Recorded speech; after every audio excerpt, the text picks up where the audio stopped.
Which is even why, if you look at the Soviet Union, which was, if you like, the biggest social experiment to try and impose atheism on a large scale. And what did it achieve? According to Pew, just a few months ago, they released some research showing that the vast majority of people still believe in God. In fact, it's increased after the collapse of the Berlin Wall. So religion is not something that you can get rid of by trying to impose atheism on people. It is just part of people's nature to worship God. Or they will find something else to worship. Yeah, like Stalin and Lenin. They worship people, they worship football teams, they worship pop stars, movie stars. No, but it's the same thing. They'll put all their adoration and everything into that. And if that celebrity likes a particular brand of car, then they'll go and get that particular brand of car, which is why certain people sponsor football teams, because if, for example, Vodafone sponsor United or whatever, then whoever supports United is more inclined to go to buy Vodafone, because... So this is the same thing, same principle. I'll tell you why that's not true. Why what's not true? If you were brought up in a headhunting society, you wouldn't think twice of going and chopping somebody's head off to begin. There's no morality in that. Well, no. If you were brought up in that society, that's it. You were saying that morality is something... morality. If you were brought up in that society, you wouldn't think twice. Right. So here's your problem. You have to define what morality is. You've got to define. You were saying there's an absolute one, so you... No, you asked the question. You've got to define. Did you ask the question? You said is there an absolute morality, isn't it? You said that there is. Did you ask me that question? Did you ask the question? Said that there is. Did you ask the question? Did you ask the question? But did you ask that question? Yes, I did ask him the question. Right. So do you understand your question?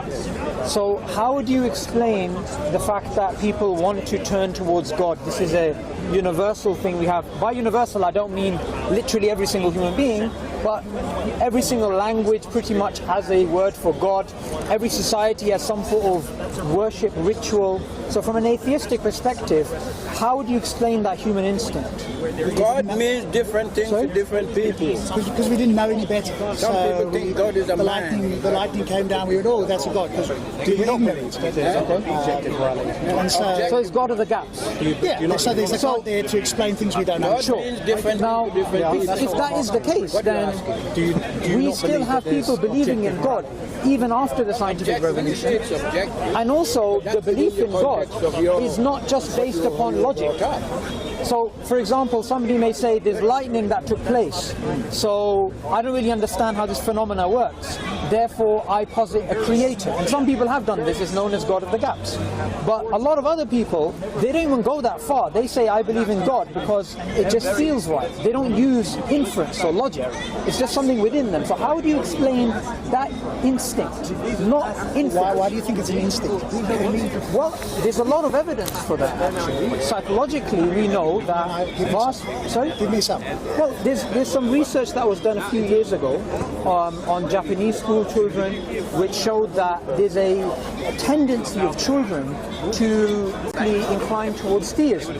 And there's a book published. What's it called? There's a book published by Oxford University called "Why Would Anyone Believe in God?"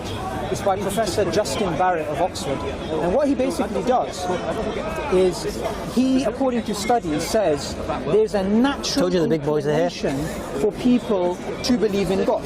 And likewise, there's Dr. Olivia Petrovich again from Oxford, and she's an atheist. And what she says is this. She says atheism is an acquired position, right?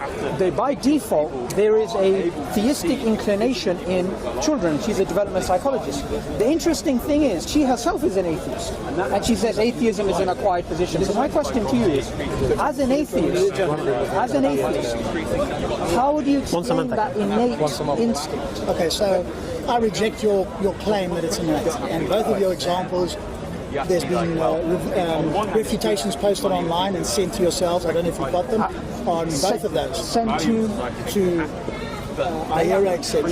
Sure. And this from Essence of Thought and others. Sure. So the claims are not what you claim, that they have an innate disposition to theism. What they have got is an innate disposition to believe in the supernatural and the superhuman. Okay, it's that's very fine. different. Okay, but so then you make an inference that it's a supernatural being. That's not sure, sure. But when we're here to have a discussion, it's very easy to throw out authorities and say Essence of Thought refuted you or whatever. What I want you to do is this. I want you to explain to me what you just said right now, which is that there is an innate disposition to believe in supernatural. Right? I didn't say. I said superhuman. Superhuman. Okay. So in other words, superhuman. So, if there's an innate disposition to believe in something superhuman, something supernatural according to them, okay? Let's stick on that because we agree there. We agree that it's superhuman abilities, yes. Okay, they use the word supernatural, okay? That's what Dr. Olivia Petrovich uses. That's what Dr. Justin Barrett uses. Sorry? I don't think that's true, but let's assume that it is. Okay. Do you know what the experiment or one of the experiments was? Okay, wait. Let me just do this for a second. Before we move on, I just want to correct something that you tried to do, which is when you didn't have an answer, you just decided to throw out an authority. That's why I'm challenging what you said. What did I not have an answer for? Because when I asked you, why is there this instinct to believe in a creator? Yes. And I gave you some research for it, right? You just said, well, Essence of Thought refuted this, and this isn't exactly what they're saying. When I also gave you the example of the Soviet Union as well. So the idea that belief in God is instinctual, is innate, is something which psychologists and anthropologists and philosophers of science discuss. It is something which is being discussed. Now I agree. There are people who say it's nature. There are people who say it's nurture. There are people who say, what's the point of having nature and nurture? Maybe it's just there's a biological component of it. So what I'm asking you, rather than getting away from the topic, is, as a naturalist, which I'm assuming you are if you're an atheist, how do you explain the existence of the concept of God from a purely naturalistic point of view? How does natural selection gear for that? Okay, so you've gone off slightly from what you originally said. You originally said that young children, because it's not everybody, so it's young children, have got an innate disposition towards it. Well, the Soviet Union, which I was referring to, the study, they didn't say young children or old children. What they did say, according to Pew, is that after the collapse of the Berlin Wall, the belief in God actually increased in Ukraine, in the Soviet satellites, in Russia itself. The belief in God and religiosity actually went through the roof. So how are you tying that back to us having an innate disposition towards God? Because originally people are turning back to God. Yeah, so how is that fundamental? How's that a foundation for the people are born with this innate disposition? Just so that we don't talk past each other, let's agree on some basics. Do you agree there are people in the world, the vast majority of the people in the world believe in God? Okay, let's just agree with that. Okay, explain that from an evolutionary perspective. As I said, because we didn't know any better, so it's our ignorance. We went, oh well, we don't know what it is, there must be something out there. God has evolved, hasn't it? There's millions of gods, there's different ones, they've evolved over time, and today we have generally the Abrahamic religions, which is like a single God. Okay, so I asked you to explain that in terms of natural selection, but you haven't explained that. Why would I explain it in terms of natural selection? Because as an atheist, that's all you have. Your claim was that we have an innate disposition towards God, and I asked you, give me some evidence. Well, the evidence is the vast majority of people believe in God. Can the vast majority of people be wrong? Yes. Okay, so that throws that argument. You're forgetting something. You're misrepresenting my argument. I'm not saying the vast majority of people believe in God, therefore belief in God is correct. I'm saying the vast majority of people believe in God, so from an atheistic perspective, how do you explain that? I've just told you, if the vast majority of people didn't believe in God, would that make God not exist? Or would it be innate if the vast majority didn't believe in God? Because you seem to be claiming like an ad populum fallacy, which is because lots of people believe something, I need to explain why lots of people believe it. Okay, wait, hang on. That's not a fallacy, and you're just throwing out that fallacy without actually understanding it. Scientists, what they do is they take a popular phenomena and they try to explain it. That's what evolutionary psychology is about, correct? Right? So what's wrong with me saying the same question which Steven Pinker or somebody else would say? Why does religion exist? That's essentially what I'm asking you. And I've told you, I mean, do you want me to repeat it again? Well, I'm saying your explanation is not in line with your worldview. Why not? Because your worldview is a naturalistic worldview, correct? Yes. So you have to explain everything naturalistically, correct? Sure. So can you explain that naturalistically? How does it give us survival value to believe in God? How does it make Well, sense I'm not of an this evolutionary biologist or an evolutionary psychologist, so if you want to ask me the specifics, all I can tell you is... But you believe in that, right? I believe in what? You believe that we evolved. Yes. That we evolved by natural selection. Yeah. You believe that, okay? So since you believe that, why do you give me an explanation of why you believe that? Why do I need to give you an explanation? No, why do you give me an explanation in line with your worldview or where that belief came from? Which belief? Okay, let's just go on some basics you're here. moving off to evolution. Your original claim to me was we have an innate nature to believe in God. And what did I say? Some studies, And what did I say? And I rejected that. And I said those studies are not... Okay, do you know what we'll do? Stand close to I'm going to put on that. We'll agree on something that I don't think you'll disagree with, which is the vast majority of people believe in God. Yeah. Okay? So now we have a popular phenomena which we need to explain. Sure. Okay? Now, from an atheistic perspective, that there's no God and natural selection explains human evolution, right? How do you explain the fact that people believe in God? That was my question. Yes. And I said to you, because people are ignorant, they don't know any better, and they, what's the word? They Look, look at things in the world and go, I don't understand you're referring to God of the gaps. Yes. I'm asking you to give an explanation in terms of your worldview. Have I not just given it to you? No, you haven't. Okay. Well, you've actually... Give me a clue as to what you're looking for. Okay, what I'm looking for is this. If I was an atheist, what I would say is, well, I have to explain this using naturalism. So if I have to explain this using naturalism, I have to explain a belief in God in terms of survival and reproductive value, which is what Richard Dawkins tries to do, which is what Steven Pinker tries to do, which is what I would expect an atheist to do, rather than speak about God of the gaps.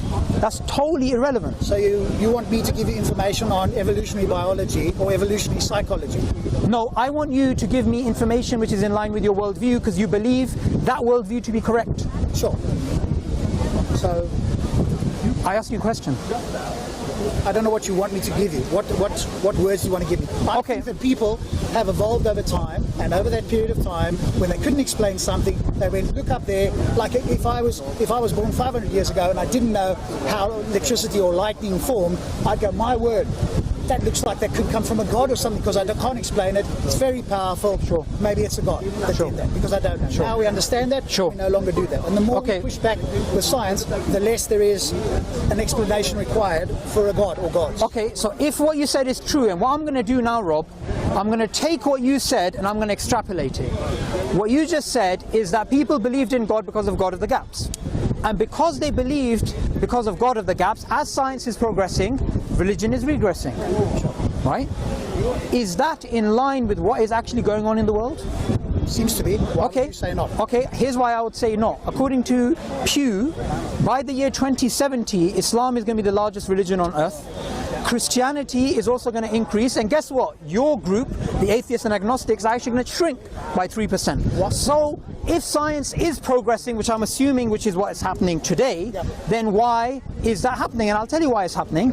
Is because the arguments that you're putting forth don't actually make sense, such as people believe in God because of God of the gaps. Science explains how things work. God is an explanation of why things exist. So it's a category mistake, which atheists have been doing for a very long time, and the whole God delusion book is about that category mistake. And even other evolutionary thinkers like Michael Roos, he says, I find this embarrassing, and he's an atheist. He says, I find the God delusion embarrassing. To say that all of theism is based upon the fallacy of God of the gaps, that line of thinking makes sense. So I want you to give a justification for your worldview based upon your worldview. I don't know what else you want me to say. You keep asking the same question. I keep giving you the same answer. Well, you haven't given me an answer though. You're rejecting my God of your words, not mine. God of the gaps. I think people were ignorant. No, wait. We moved on beyond that. You made another claim which I challenged. Your claim was, as science is progressing, religion should regress. Correct. Right? Your claim is and, it's not. Well, not me. According to Pew, by the year 2070, why is that happening? Islam... Okay, go on. Why is that happening? You tell me. Your explanation is what? Well, I'm happy to move on to why that's happening, but I want you to concede that you don't have an answer, and the claim that you made is actually false, which is, as science is progressing, religion is regressing. No. I'm happy to move on, but as long as you admit you're wrong. Okay, so and your reason for suggesting that science is progressing and religion is regressing, your reason is because more people believe. More people are becoming theistic. Is that your reason? Okay, what you've actually said there is a truism, right? Roses are roses. Of course there's an increase because people are believing. If they weren't believing, it wouldn't be an increase. Correct, and the reason you say that is happening is because... I never said a reason. I just challenged your fallacious thinking that increase in the scientific worldview will actually decrease the belief in God, but it doesn't.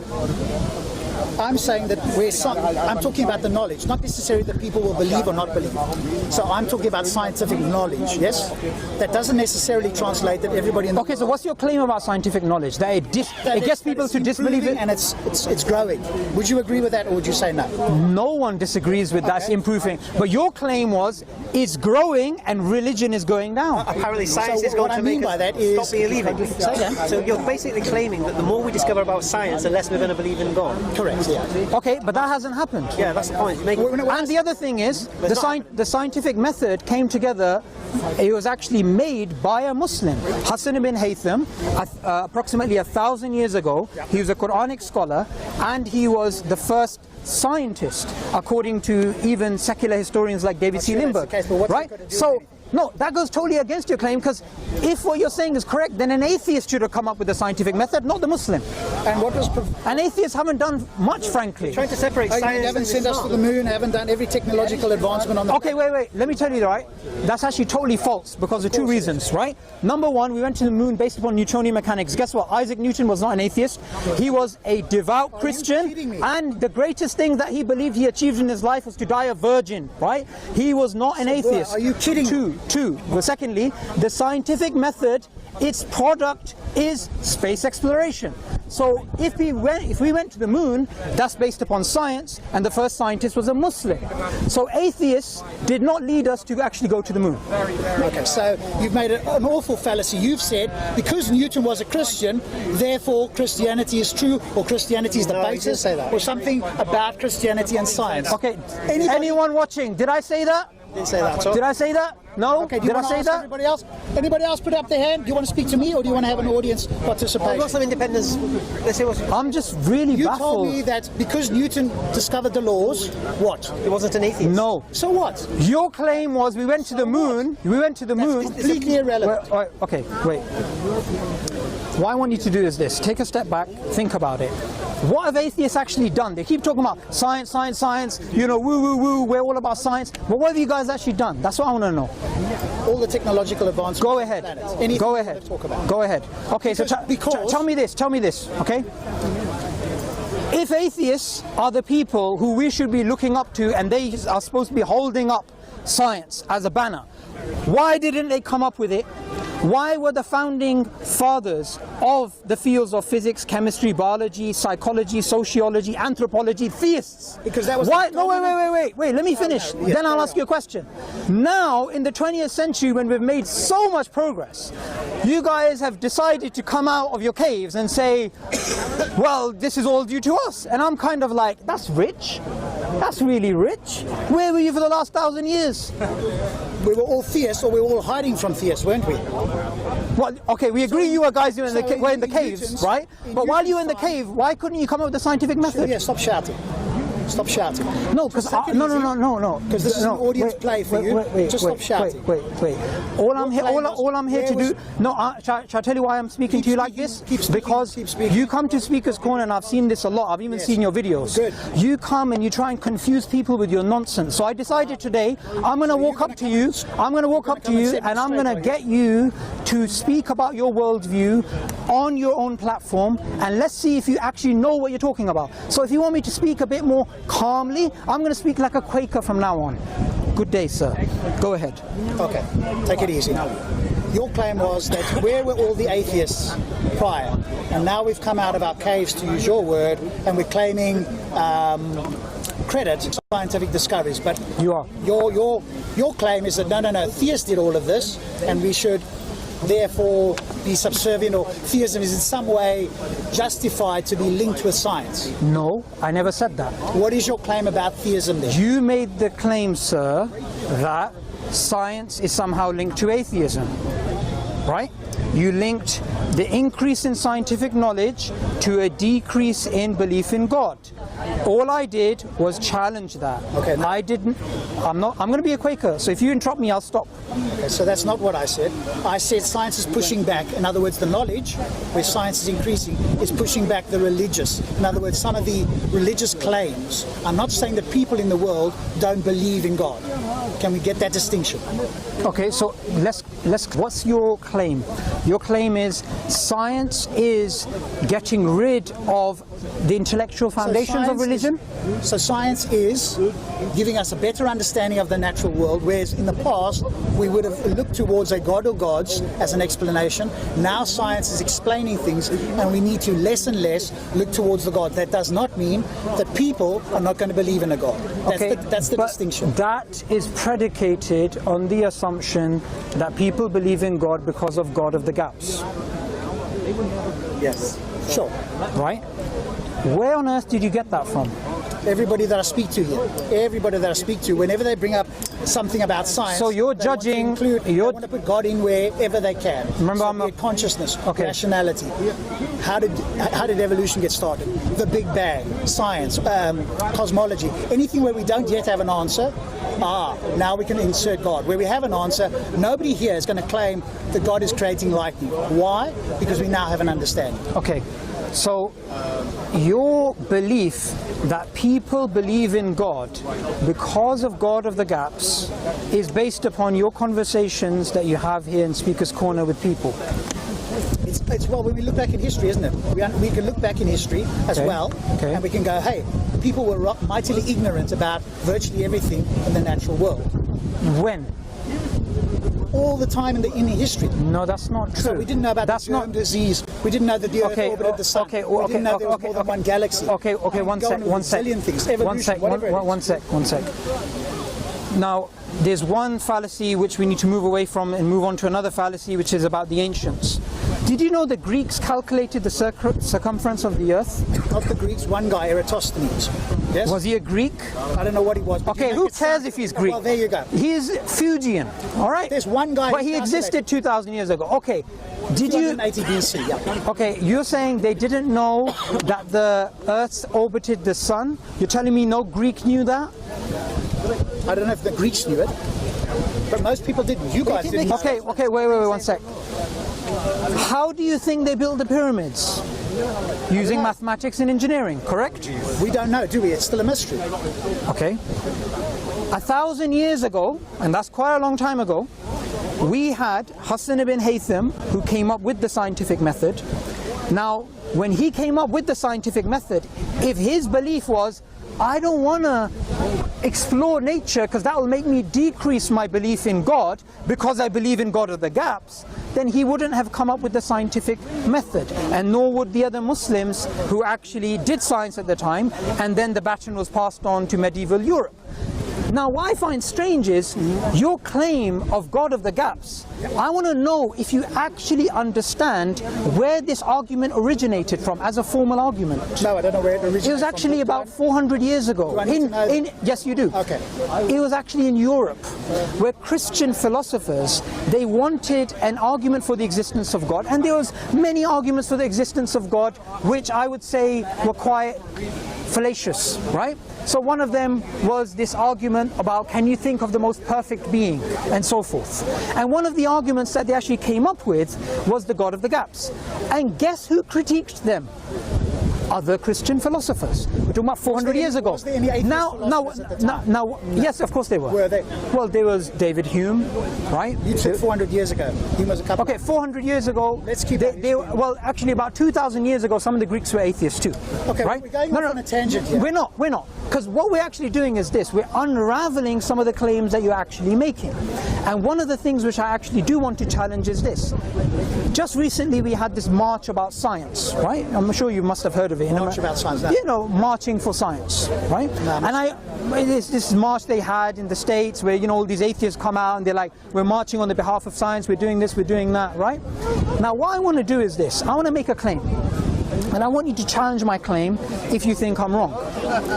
I believe the vast majority of atheists who believe in Darwinian evolution, or they claim, you know, we believe in science, we believe in this, they believe in it not because they understand it, not because it makes sense, but purely because they've been socialized into it. And I'm going to make a secondary claim which is going to be very particular, which is I do not believe you understand anything about Darwinian evolution and you only believe in it because of socialization. Now that's a claim. Correct. So, are you willing to challenge that claim? Sure. So I want you to tell me, how does bacteria lead to us? Why? How does bacteria lead to us? Through the process. Now, if you're going to ask me, I'm reading a book, 2 books actually at the moment. So I know you're the evolutionary guy, and I know... No, I'm not the evolutionary guy. Well, you debated Aaron Ron, you're one of the evolutionary guys. So one of the things you come to do here is try and steer towards evolution.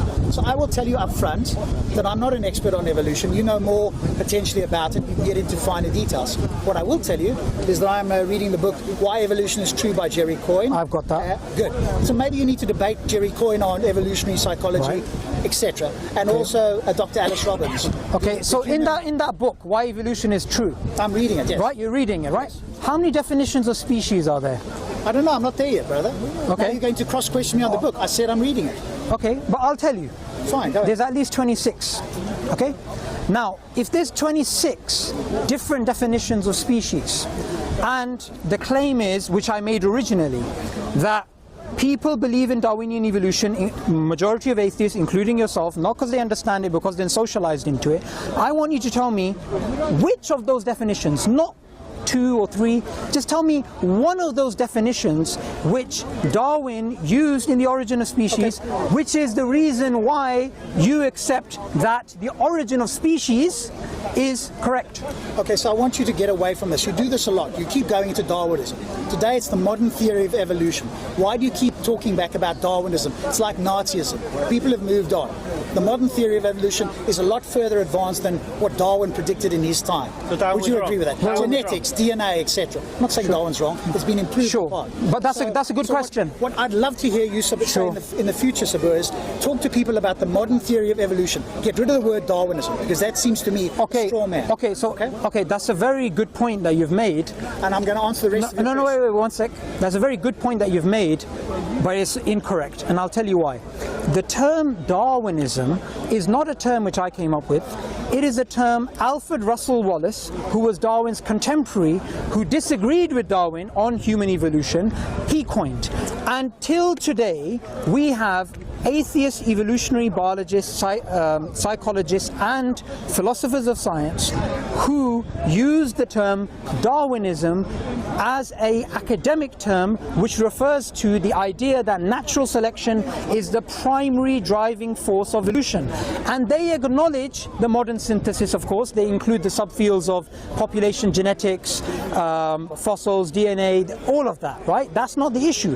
The issue is Darwinism as a term is an academic term. So when I actually use it, I'm not using it in a derogatory way like Nazism. And also you need to understand the reason why I use the term Darwinism or Darwinian evolution is because there's many different alternatives. So when we speak about the modern theory of evolution, if you said, Rob, well, refer to the modern theory of evolution. Well, which modern theory? Because we have orthogenetic evolution, we have evolution by natural genetic engineering, we have neo-Lamarckian evolution, we have neo-mutationism, we have evolution by self-organization and the acquirance of entire genomes. We have all these different evolutionary models.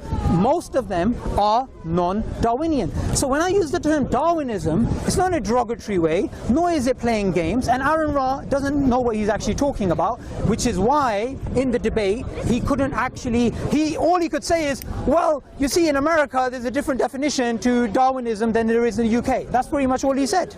So the reason why I make this distinction is because atheists who go around talking about this theory like it's the best thing since sliced bread do not even know the basic definition. So my original claim that the majority of atheists don't even understand Darwinism, including yourself, has just been proven correct. If you think so, that's fine. Because you don't know the basic terms. I'm reading the book. Do I need to be an expert on everything? If we have a cosmological, if I bring my friend here who's a cosmological expert and he says to you, oh, well, you don't understand this, that means it's proven right? Come on, Sabor. No. Why? Just because I don't know specifics. I'm making a particular claim. Tell me if I'm wrong. I've told you. You only believe in it because of socialization. You don't understand it. I believe in it because it's a naturalistic explanation for how we get here. Sure. I am reading books on it. That's why So you understand it? Are you making understand it fully. Thank you. Thank you. That's what I'm looking for. Just admit it. You don't understand it. Does anybody understand anything fully, to use your term? That's fine. Do you know what you call that? You call that basically just pressing the red button to make everything explode. Oh, we don't really know anything, you know. Is that leaf really green? Well, if you really... Well, oh, sorry, I am a Quaker. Is that leaf really green? Because it actually kind of looks like it's a reflection in all the other colours in the spectrum have actually been observed. So he's making sense, actually. No, actually, what I'm doing is this. You have your little YouTube channel, speakers, whatever it's called, right? You come around here, you're trying to talk to people, right? Yes, I have. I came here just to show you do not have a clue what you're talking about. Unless if you want to challenge that, that's fine, or else I'm going to walk away with that last bottom line. You don't have no idea how Darwinian evolution works. I have a basic idea, that's it. If you're going to question me... Okay, let's check your basic idea. What's your basic idea? Natural selection through mutation, that's the basic idea. Natural selection through mutation. Through mutation, yeah. Natural selection through mutation. Okay. Let me tell you. Going to question No. Let me tell you that. Let me just tell you something. And do you know what? I'm not someone who gets angry often, right? But I'll tell you something that just really pissed me off. Perfect. Please do. When somebody tries to make claims and you shoot down those claims, and then as you've beaten them on the floor, they decide to shout something back at you, like, huh, what did you say? And then they try and defend themselves. So you're telling me the basic that you understand about Darwinian evolution is this. It's natural selection plus mutation. Well, guess what? That's not even Darwinism. It's natural selection plus random mutations. So what? If it's natural selection plus mutations, guess what it becomes? Epigenetics. So orthogenetic evolution. So even you yourself, even though you were slapped on the floor, you said, no, I do understand something. Come back to the Quaker. Oh, I'm a Quaker, sorry. And you do come back to something, which is, I do understand something basic, which is, I'm not going to give you any evidence of how biodiversity came, how, you know, biochemistry, genetics, anatomy, biochemistry, linguistics, how all of this fits within the evolutionary model. I'm just going to tell you, this is what I understand, two friggin' terms, mutation and natural selection, and you still got it wrong. Quaker. You still got it wrong. So like I said again, sorry, I should be a Quaker. So effectively you don't know the basics. No. You stripped down evolution to two terms and you got them wrong. So here's what I'm going to do. You don't understand Darwinian evolution. You've only been socialized into it. That's my claim. If you want to challenge that claim, I'm going to stay. If you don't want to challenge it, I'll walk away, and that's the bottom line. You and the rest of those atheists, they have no idea what they're talking about. Darwinian evolution is a trick. Okay, so... Are you going to challenge my claim? Sure. Go on. Okay, so the reason why we believe in naturalistic processes is because most of the things that have been explained on this planet have been explained through natural processes. So is it reasonable to believe that we can explain most, if not everything, within our universe in some naturalistic way? Okay, that's a good question, and I'm actually totally happy to move on to that question. It's a separate discussion, so let's close the previous discussion and start this. But you asked me the question, Sure. why do atheists believe in evolution? Sure. Because it's socially constructed. Sure. Okay, now let's move on to this discussion about naturalism. But that was the answer. So you said most of the things have been explained via naturalism. Correct, yes. Correct. Okay, here's what I'm going to say. Agree or not? I'm just going to say something. Not only do atheists not understand Darwinian evolution, they don't even understand science. And I'll tell you why. Most of the things can be explained naturalistically. Can reason be explained naturalistically? It's a naturalistic byproduct, isn't it? A byproduct of naturalism. That's an assumption. But now you're going on to something different. I said most of the things... You said most of the things can be explained naturalistically, correct? Yes. Okay. Most things in our natural world. Okay. Yes. Our ability to reason, can it be explained naturalistically? There are theories, as far as I understand, like emergent materialism, like evolutionary reliability. Emergent materialism? These are some of the theories. Emergent materialism? These are some of the theories. What the hell is that? Have you not heard of that? I do know exactly what that is, but that's got nothing to do with this discussion. You're asking me what... You're using... Do you know what you're doing? Sorry, I'm a Quaker. Thank you. I need this guy next to me. He's so calm. Yeah, I'm the calm one. Okay. I got so angry I lost what I was saying. What was I actually saying? Stop? You're talking about this... No. Emergent materialism. So here's why, as a Quaker, I feel like breaking my biscuit rather than getting peed off. This is what atheists do. When they don't understand something or when they want to sound clever, they throw a term out. Emergent materialism. Emergent materialism is an explanation, a type of explanation for consciousness, not the origin of reason. So what you just did is, when you didn't know an answer, you just decided to throw out a philosophical term to sound clever. The origin of reason, according to atheists themselves, including Alex Rosenberg, who is a full-out atheist, militant atheist according to him, who actually is an anti-theist. He's a philosopher of science. This is what he says. He was sitting in a meeting, and the meeting was called Moving Naturalism Forward. In the meeting, you had all of the atheist pimps. You had Richard Dawkins. You had that old guy who should be in a coffin, Steven Weinberg. You had all these different people sitting down. And while he's sitting there, they were talking about moving naturalism forward. Alex Rosenberg, everybody had to put out an issue table, which is an issue which is outstanding for naturalism to move forward. And guess what Alex Rosenberg said? We have no explanation for the origin of reason. Okay, so let's break it down. What is I'm a Quaker, sorry. Yeah. Yeah, you've forgotten. That's okay. What do you understand by the origin of reason? What do you mean by reason? Okay, again, we've moved on. I am happy to move on to this discussion. Totally happy. But as long as you concede that it's a different discussion to what we're having, that's fine. You brought it up. I didn't bring up reason, did I? I said no. You said everything. You said most of the things that we know can be explained naturalistically. I said most things in the world we can explain through the scientific method or naturally. Yes. Okay, naturally. All knowledge is self-knowledge because it goes through you. And what does it go through? A reasoning process. So all I asked is this. Is there an explanation for the origin of reason? You said yes. And I just showed you that even according to atheists, there is none. So explain to me what reason is, because you... That's fine. I'm happy to move on to that discussion. No, it's part of the same discussion. No, I am happy to move on to that discussion as long as you concede on another point that you have no idea what you're talking about. If you're going to keep saying that, then I think there's no point in continuing this talk, because when I ask you a question and as part of your initial assertion, then you say we're moving off. No, because what I want to do is this. What I want to do is this. Another thing that atheists do is this. They always run off to a different topic. The topic that I want to speak about right now is this.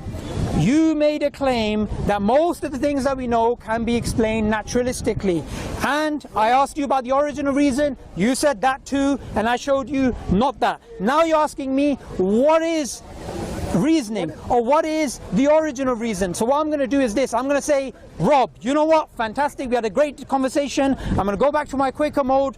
We'll move on to that. I'm happy to do that. But that's a separate discussion. That's all I'm saying. That's a separate discussion. I'm happy to go into what the origin of reason is from my understanding. Totally happy, but it's a separate discussion. Yes, and your claim was that I can't account for it. That's correct?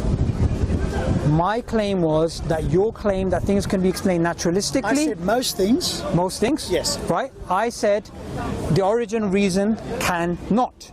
And reason is the thing that you use to get all other knowledge.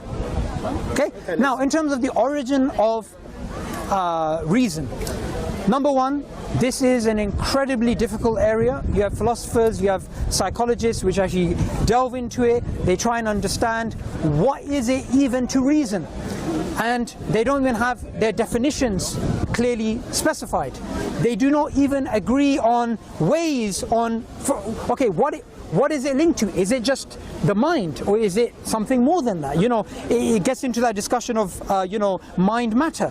So what I do want to say is this. From an atheistic, Darwinian, materialistic point of view, the origin of reason is a thorn. And do you know the first person to note that this is actually a really big problem was actually Darwin himself? Because Darwin said, how can I accept that, you know, the convictions of a monkey's mind? How can I accept that? How can I accept our own convictions in our mind if we evolved and we have a common ancestor with them? Now, the co-founder of the theory of natural selection, along with Darwin, Alfred Russel Wallace, another atheist, he actually moved away from Darwin, which is why we call it Darwinian evolution, not Darwin and Wallace's theory, how it was known in the Victorian times, because he moved away from Darwin. He said Darwinian evolution is true for everything except human beings. And why did he say this? He said this because of savages, which they used to call anybody who was basically in South America or Africa, right? Savages, if you take them to Europe, they can do maths, they could do physics, they could do psychology. So Alfred Russel Wallace said, do you know what? Darwinism cannot, or natural selection cannot explain this reasoning capacity, which is way more than you need for survival and reproduction, which is why he moved away from Darwin. Now what actually happened was this: Darwin got peed off, so he wrote a letter to Alfred Russel Wallace, and do you know what he said? He said, don't murder our child. Because if you both come out and you say this is our theory, and one of you says, actually I don't think it makes sense in terms of human beings, you make the theory look bad.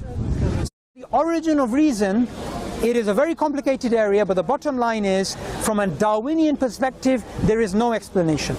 Let's assume for the sake of argument that there is currently not an explanation for that. Is that okay?